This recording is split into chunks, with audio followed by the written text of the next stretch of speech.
Perempuan punya kekurangan. Ini buat para lelaki. Engkau menikahin wanita yang banyak kekurangannya, yang hari-hari akan menyikap, oh ternyata istriku seperti ini, istriku seperti ini. Iya, bagaimana menyikapinya? Kata Rasul sallallahu alaihi wasallam, la yafraq mu'minun mu'min.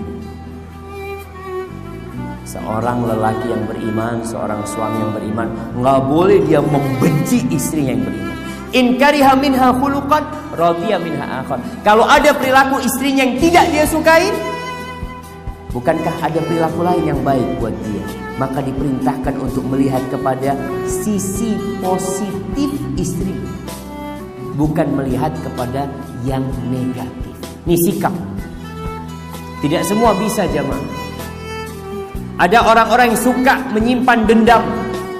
Perempuan-perempuan juga seperti itu. Ada yang menyimpan dendam.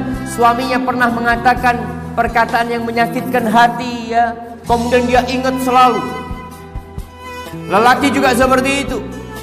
Istrinya punya kesalahan 1, 2. Pernah umpamanya datang, nasi belum matang, sudah lapar ini jamaah, marah-marah. Kemudian sebulan kemudian ada kejadian lain, teh gak ada gulanya. Kata suaminya, ingat bulan lalu nasi gak matang, sekarang teh gak ada gulanya, satu lagi anda ceraikan. Jadi urusan-urusan yang remeh. Maka tolong kita perlu minta ilmu sama Allah, minta hikmah. Allah mengatakan, waman yu'tal hikmata faqad utiya khairan katsir. Ada orang yang bijak banget menyikapi. Barang siapa yang dikasih hikmah dalam bersikap, maka dia telah dikasih, masya Allah, kebaikan yang banyak sekali. Contoh nih, contoh nyata. Bagaimana Aisyah radhiyallahu taala anha pernah memecahkan piring di rumah Nabi sallallahu alaihi wasallam. Aisyah, istri Nabi, lagi di rumah Aisyah, lagi ada tamu. Salah satu istri Nabi kirim kue ke rumahnya Aisyah. Sama Aisyah ditampel, pecah, biar.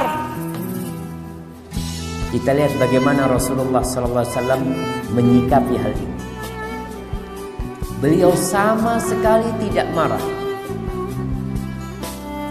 Beliau hanya mengambil itu makanan, kemudian diberikan kepada tamu-tamunya. Ini di depan tamunya. Beliau mengatakan, gharat ummukum, ibu kalian lagi cemburu. Itu pembantu yang ngirim makanan gak boleh pulang sama Nabi SAW. Jangan pulang dulu, digantiin piringnya, supaya dua gak ribut nanti. Piringnya digantiin yang baru, bawa sana piring. Selesai. Rasul sallallahu alaihi wasallam tidak mendudukkan Aisyah malam hari, didudukkan, engkau memalukan aku di depan tamu-tamuku. Enggak. Selesai amarah wanita, emosi dia seperti gelombang tsunami. Datang, pecah semuanya, selesai. Sudah selesai. Ketika selesai, ya udah, nggak perlu diungkit-ungkit lagi.